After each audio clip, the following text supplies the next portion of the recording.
گھر کے اندر یعنی میرے گھر کے اندر یہ وہ شیلز ہیں جو گھر کے باہر ہیں اس کا ہمیں کوئی اندازہ نہیں. وہ ساری سڑک کے اوپر ساری رات صبح تک, اور ابھی جب میں آپ سے بات کر رہا ہوں پھر شیلنگ ہو رہی ہے, پھر ایک اور حملہ ہو گیا. تو میں اپنی قوم کے سامنے ایک سوال رکھنا چاہتا ہوں کہ یہ کون سا میں نے اتنا بڑا جرم کیا تھا کہ میرے گھر کے اوپر حملہ, کبھی کسی پولیٹیکل لیڈر کے گھر کے اوپر اس طرح شیلنگ نہیں ہوئی. اور وہاں عورتیں تھیں, ہمارے نوجوان تھے, ان کے اوپر جس طرح اٹیک کیا گیا, اس کی کوئی تو کیا وجہ تھی؟ میرا جرم کیا تھا؟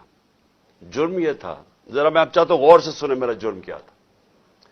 ایک کیس لگا ہوتا ہے توشہ خانہ کا, جو توشہ خانہ کا کیس میرے اوپر ایک الزام لگایا گیا, اور شکر ہے اللہ کا کہ وہ الحق ہے, وہ توشہ خانہ کا سب کے سامنے اب ریکارڈ آ گیا. میں چیلنج کرتا ہوں کہ جب یہ کیس سنا جائے گا, اگر کسی نے ساری چیزیں جائز طریقے سے, یعنی جائز طریقے سے, توشہ خانہ کا مطلب ہوتا ہے کہ جو آپ پریزنٹ آپ کو جب گفٹس ملتی ہیں تو ان میں سے جو آپ رکھنا چاہتے ہیں ایک قیمت ادا کر کے لے لیتے ہیں, وہ آپ کی پراپرٹی بن جاتی ہے. یہ توشہ خانہ ہے, اور یہ 70 سال سے یہی ہے. اور یہ جو کہتے ہیں کہ وہ اچھا جی وہ آپ کو کوئی بڑا تحفہ ملا تھا, اسٹیٹ گفٹ, جو آپ چیز خریدتے نہیں ہے توشہ خانہ کی, وہ آکشن ہو جاتی ہیں, وہ کوئی عجائب گھر میں نہیں رکھی جاتی. تو میرے اوپر پورا انہوں نے میڈیا ٹرائل چلوایا, اسی کے اوپر کیس کر دیے, اور اب اللہ کا کرم ہے کہ ان ساری چیزیں ان کی سامنے آ گئی ہیں. اور ابھی آپ کو پتا چلے گا جب وہ دیکھیں گے کہ انہوں نے چوری کی ہے توشہ خانہ سے, اور انشاءاللہ وہ سامنے آ جائے گا. اب توشہ خانہ کا کیس لگا F8 کی کچہری میں. F8 کی کچہری میں 2 دفعہ بم دھماکے ہو چکے ہیں. وہ اس کو آپ کی جو سیکیورٹی ہے وہ پروٹیکٹ ہی نہیں کر سکتی. وہ جگہ ایسی ہے کہ وہاں وکیل بھی شہید ہوئے, وہاں ججز بھی شہید ہوئے, ادھر ہی جب 2 دفعہ دہشت گردی ہوئی. تو جب وہاں اس کو پروٹیکٹ کر ہی نہیں سکتے, اور خود انٹیریئر منسٹر کہہ رہا ہے کہ میری جان خطرے میں ہے, انٹیریئر منسٹری کہہ رہی ہے کہ میری جان کو خطرہ ہے. ایک میرے اوپر حملہ ہو چکا ہے. مجھے پتا ہے کہ جو لوگ آج بیٹھے ہوئے ہیں یہ اقتدار میں, جو شہباز شریف اور رانا ثناء اللہ, یہی انہوں نے ہی پہلا میرے اوپر کیا تھا, اور ایک اور ایجنسیز کے آدمی نے. اب وہی پاور میں بیٹھے ہیں, خطرہ ان سے ہے. تو میں ایک چیز مانگی کہ مجھے سیکیورٹی دیں ادھر جانے کے لیے, اور اگر سیکیورٹی نہیں دے سکتے تو میرا ادھر کر دیں کیس جدھر مجھے سیکیورٹی ملتی ہے. جب سے میری ٹانگ ٹھیک ہوئی ہے میں 2 دفعہ ایک لاہور ہائی کورٹ گیا اور ایک اسلام آباد, کوئی سیکیورٹی نہیں تھی, کوئی پروٹیکشن نہیں تھی. اور پھر میں واضح کر دوں کہ یہ انپریسیڈنٹڈ ہے کہ ایک ایکس پرائم منسٹر کو قاتلانہ حملہ ہوتا ہے, اس کے بعد اس کو سیکیورٹی نہیں ملتی. اس کے لیے اس وجہ سے ہم نے عدالت میں گئے ہوئے ہیں کہ ہمیں سیکیورٹی دو, اور اس جج نے میرے اوپر وارنٹ نکال دیا. اب یہ وارنٹ کیا ہے جس کے لیے پولیس آئی ہوئی تھی؟ میں یہ ذرا سارا آپ کو سمجھانا چاہتا ہوں کہ یہ جو ساری ابھی بھی شیلنگ ہو رہی ہے یہ پولیس کا اور کوئی کام نہیں ہے, پوری فوج کی فوج آئی ہوئی ہے, رینجرز آئے ہوئے ہیں کہ اس طرح کوئی دہشت گرد یا زمان پاک میں بیٹھا ہوا ہے. وارنٹ صرف یہ تھے کہ آپ کو پولیس عدالت میں پیش کرے, یہ ہے وارنٹ. جس عدالت میں اس لیے نہیں جا سکا کیونکہ سیکیورٹی کا ایشو تھا, عدالت نے پیش کرنا, یہ پولیس نے وہاں پیش کرنا تھا. رات کو جو پریزیڈنٹ ہیں لاہور ہائی کورٹ کے بار کے اشتیاق خان, انہوں نے شورٹی دے دی, ان کو میں نے آتھرائز کر دیا, انہوں نے شورٹی دی کہ وہ جو میرا اپیرنس ہے ہائی کورٹ میں وہ گارنٹی کرتے ہیں. 18 کو انہوں نے شورٹی دے دی میں ہائی کورٹ میں پریزنٹ ہوں گا. تو جب انہوں نے شورٹی دے دی تو وہ پولیس آفیسر جو مجھے اریسٹ کرنے آیا تھا اس کو شورٹی مل جاتی, وہ کیس اس کو انتظار کرنا چاہیے. تو میں نے فیصلہ کر لیا کہ میں عدالت جا رہا ہوں, اس لیے تو وہ آیا تھا مجھے اریسٹ کرنے. اور یہ قانون ہے, یہ جو کوڈ آف کرمنل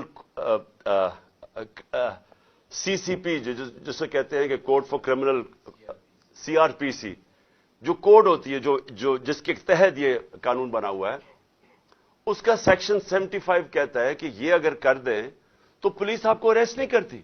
تو وہ رات لے کے پھر رہا اشتہا خان یہ اب شیورٹی, اور پولیس والا ہی نہیں مل رہا. وہ کیوں نہیں مل رہا؟ کیونکہ انہوں نے فیصلہ کیا ہوا تھا میرے اوپر یہ اٹیک کرنے کا. اب یہ میں آپ کو دکھا رہا ہوں کہ یہ صرف شیلز نہیں ہیں, یہ گولیاں آپ کے سامنے ہیں. یہ گولیاں چلائی انہوں نے یہاں. یہ گولیاں چلانے والے ایک آدمی کو عدالت میں پیش کرنے کے لیے نہیں آتے. ان کے عزائم, یہ جو اوپر سارے بیٹھے ہوئے ہیں جنہوں نے پہلے ہی مجھے قتل کرنے کی کوشش کی تھی, ان کے عزائم یہ نہیں تھے کہ عمران خان نے یہ عدالت میں کہ وہ کہہ رہا ہے کہ میں پہنچوں گا, اس کے باوجود یہ حملہ کر رہا ہے اور ابھی تک حملہ ہو رہا ہے. ان کا مقصد کچھ اور ہے. لندن کے اندر پلان بنا, وعدے کیے گئے نواز شریف سے. وعدہ یہ کیا گیا کہ اگر ہمیں بیک کریں گے تو میں آپ کو یہ کر کے دوں گا جس میں عمران خان کو جیل میں ڈالوں گا, پی ٹی آئی کو ختم کروں گا, نواز شریف کو سارے کیسز ختم کروں گا. یہ پلان تھا پورا. یہ پلان بڑی دیر سے پتہ ہے, میں بتاتا جا رہا ہوں آپ سب کو. اس پلان کے تحت یہ گیم چل رہی تھی. کیوں میرے ورکرز اس طرح, جس طرح انہوں نے یہ دفاع کیا زبان پاک کی, میں تو کیا ان کو 2 دفعہ کہا, میں نے کہا دیکھو یہ میں کوئی انتشار نہیں چاہتا, میں چاہتا ہوں میں چلا جاتا ہوں, بیگ میرا پیک تھا. لیکن سارے کارکنوں کا کیا مسئلہ تھا؟ ان کو پتا تھا کہ جب سے ہماری حکومت گئی ہے ہمارے لوگوں کو تشدد کیا گیا جیل میں. کسٹوڈیل ٹارچر کہتے ہیں اس کو.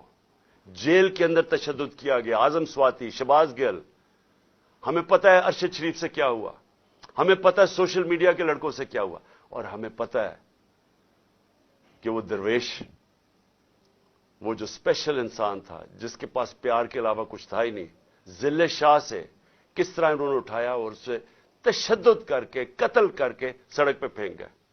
تو وہ سارے فکر کر رہے تھے کہ دیکھیں اگر انہوں نے یہ آپ سے لے گئے ایک دفعہ آپ کو, تو یہ آپ سے بھی یہ کریں گے. اس لیے انہوں نے رات سے وہ مقابلہ کر رہے ہیں ان کا, صرف اس وجہ سے. سو میں آج یہ پوچھنا چاہتا ہوں, میں وہ جو اپنے آپ کو نیوٹرل کہتے ہیں ان سے پوچھنا چاہتا ہوں کہ مجھے یہ بتائیں کہ رینجرز کو بھیجنے کا کیا کام تھا؟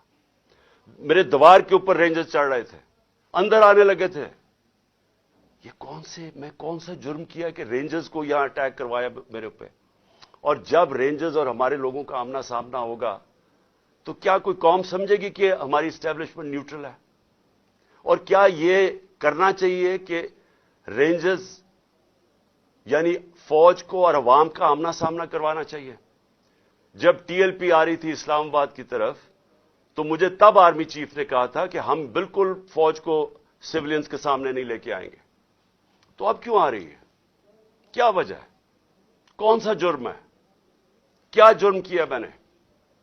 اور کیا وجہ ہے کہ اس طرح کی بے دردی سے, جس طرح کا ابھی تک سب کو یہ جو شیلز مارے گئے ہیں, گولیاں چلائی گئی ہیں, یعنی یہ کیا جمہوریت ہے؟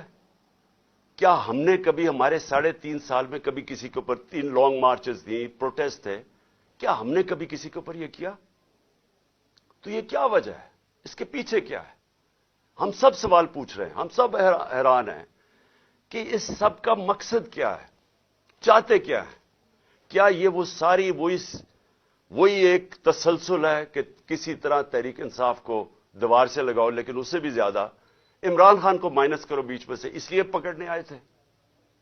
اور دیکھیں میں آج اپنی ساری قوم کے سامنے کہہ رہا ہوں کہ دیکھیں میں نے پوری کوشش کی ہے جب سے میری گورنمنٹ گرائی گئی ہے کہ کوئی میری وجہ سے اس ملک میں انتشار نہ ہو. ہم نے سارے پرامن 70 جلسے کیے, سب پرامن. جب کوئی انتشار کا وقت آتا تھا, جب انہوں نے اسی طرح ہمارے اوپر ظلم کیا 25 مئی کو پچھلے سال, میں نے کینسل کیا, میں نے اس کو ختم کر دیا دھرنے کو, کیونکہ مجھے ڈر تھا کہ اب انتشار کی طرف جا رہا ہے. اس کے بعد 26 نومبر لاکھوں لوگ جمع تھے وہاں اس وقت پنڈی میں. ہمارا پلان تھا اسلام آباد میں جا کے دھرنا دینا, لیکن جب میں نے ماحول دیکھا جو انہوں نے 30,000 پولیس جمع کی ہوئی تھی, تو مجھے پتا تھا پھر یہ تو جان کے چاہ رہے کوئی کلیش ہو, تو میں نے وہ کینسل کر دیا. ہم نے 8 مارچ کو ایک پرمیشن لی ہوئی تھی. انہوں نے ہمیں شام کو پولیس نے پرمیشن دی تھی کہ اپنی الیکشن ریلی جو ہم نے اپنی 30 اپریل کی الیکشن کے لیے کرنی تھی, پرمیشن ملی ہوئی تھی, روٹ اپرووڈ تھا. صبح لوگ آ رہے ہیں اور دیکھ رہے ہیں پولیس کھڑی ہوئی ہے اور پولیس کے جتھے کھڑے ہوئے ہیں اور لوگ ریلی کے لیے آ رہے ہیں, اور ایک دم پتا چلتا ہے کہ دفعہ 144 لگا دی جاتی ہے. کس وجہ سے؟ الیکشن جب ڈیٹ اناؤنس ہو جائے, آپ الیکشن ریلی کے خلاف دفعہ 144 کیسے کر سکتے ہیں؟ وہ بھی کیئر ٹیکر گورنمنٹ. اور اس کے بعد شیلنگ شروع ہو جاتی ہے, جس طرح اب آتے ساتھ اس شیلنگ, ڈرانا, دھمکانا, مارنا, اور اس میں ضلع شاہ کا جس طرح قتل کیا گیا. تو اس کے بعد جب اگلے دن ہم نے وہ کیا, پھر سے انہوں نے جب بین کیا اور ان کا خیال تھا کہ ہم پھر سے ریئیکٹ کریں گے, میں نے پھر کینسل کیا کیونکہ مجھے پتا تھا ہمارے لوگوں کو غصہ تھا جو ضلع شاہ سے, سب اسے پیار کرتے تھے. تو اس لیے ہم نے کینسل کی, ہم نے پوسٹ پون کی تاکہ کوئی انتشار نہ ہو. اب مجھے بتائیں, رات سے جب مجھے پتا چلا کہ اچھا یہ وارنٹ آ گئے ہیں تو چلیں میں شیورٹی دے دیتا ہوں, وہ بانڈ سائن کر دیتا ہوں میں اس کے ساتھ, اشتیاق خان کے ساتھ, پریزیڈنٹ لاہور بار ہائی کورٹ بار ایسوسی ایشن. تو پھر کیا چیز رہ گئی تھی؟ کیا وجہ ہے؟ ابھی تک حملے ہو رہے ہیں, عدالت کے اندر ہمارا کیس پڑا ہے, عدالت میں ہم گئے ہوئے ہیں اسلام آباد میں اور لاہور میں, اور ابھی تک یہ شیلنگ رینجرز نے پھر اٹیک کر دیے. اور مجھے ابھی بھی نہیں سمجھ آئی کہ میرے گھر کی دیواروں سے کود کے اندر آ رہے تھے. کیا کوئی کمانڈو ایکشن کرنا تھا کہ عمران خان کو پکڑ کے لے جانا تھا؟ یہ کیا مذاق کر رہے ہیں اس ملک کے ساتھ. اور میں آخر میں افسوس سے کہنا چاہتا ہوں کہ دیکھیں, یہ ملک کو ادھر آپ لے کے جا رہے ہیں, اور جو بھی اس وقت پاور میں بیٹھے ہیں, میں آپ کو یہ بتا دوں کہ ملک کو ادھر لے کے جا رہے ہیں کہ یہ میرے ہاتھ سے بھی چیز نکل جائے گی.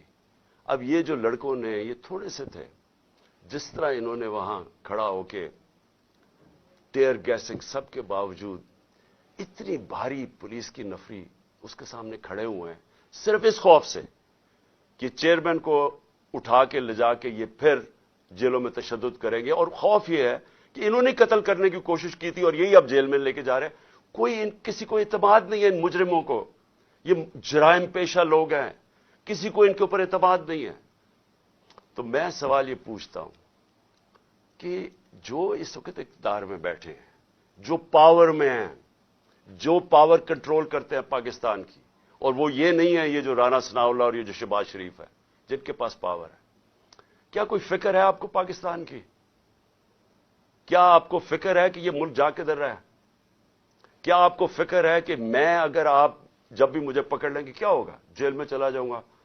زندگی موت اللہ کے ہاتھ میں ہے, عزت ذلت اس کے ہاتھ میں ہے. کیا کر لیں گے آپ؟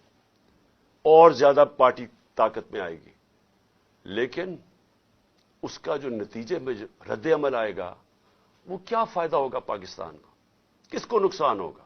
جس ملک کی معیشت ابھی بیٹھ چکی ہے, بھی بیکاروں کی طرح پیسے مانگتے پھر رہے ہیں, ملک سکڑتا جا رہا ہے, مہنگائی آسمانوں پہ ہے. مہنگائی ایسی مہنگائی پاکستان کی تاریخ میں نہیں آئی. تنخواہ دار طبقہ پس گیا ہے. بیچاروں کے پاس اس وقت حالات یہ ہیں کہ ان کا 2 ہفتے کے اندر ان کے پاس تنخواہیں ختم ہو جاتی ہیں. اس ماحول کے اندر انتشار پھیلانا, کیا یہ کوئی پاکستانی سوچ رکھے؟ یہ تو کوئی دشمن ایسے کرے ملک کے ساتھ تو یہ ہمارے ہاتھ سے گیم نکل جائے گی.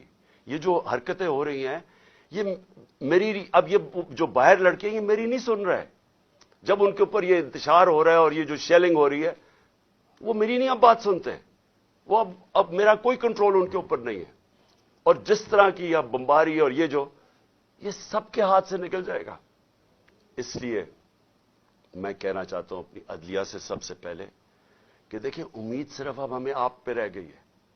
یہ جرائم پیشہ لوگ جو گورنمنٹ میں بیٹھے ہیں یہ تو کوشش کر رہے ہیں کہ 80 کیسز کر دی ہیں, یہ تو کیسز بڑھتے جائیں گے. یہ تو کوئی کبھی ایک عدالت کبھی دوسری عدالت, ان کی تو کوشش ہے کہ میں الیکشن نہ لڑوں, یا میں کسی جیل میں چلا جاؤں, اور یا سارا وقت الجھا رہا ہوں کیسز میں کہ کبھی ایک وارنٹ نکل رہا ہے. تو ہمیں تو صرف امید عدلیہ سے ہے, اور دوسری ہم امید لگا رہے ہیں اپنی جو اسٹیبلشمنٹ ہے اس ملک کی کہ کیا آپ کا انٹرسٹ پاکستان میں ہے یا نہیں ہے. تو یہ جو تماشا ہو رہا ہے اس کو بند کریں, ملک کا سوچیں.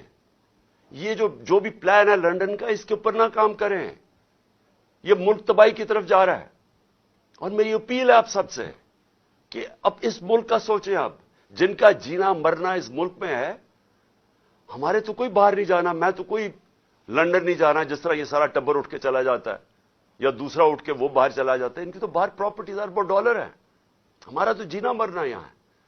تو میرا اکیلے کو فکر نہیں کرنا چاہیے, ہر اس پاکستانی کو اس ملک کا سوچنا چاہیے جو اٹھ کے لنڈن نہیں چلا جائے گا, جس کے باہر ڈالرز ہی پڑے ہوئے. ان سب کو سوچنا چاہیے کہ ملک جا کس طرف رہا ہے.